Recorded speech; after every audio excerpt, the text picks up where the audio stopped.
topic about 3D printing evaluation in dentistry. So here's the question.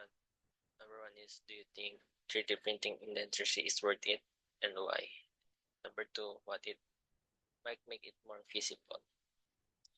So answering number one is, it is worth it. Yes, 3D printing in dentistry is generally considered worth it due to its ability to enhance precision, reduce turnaround time, and lower cost for producing dental services.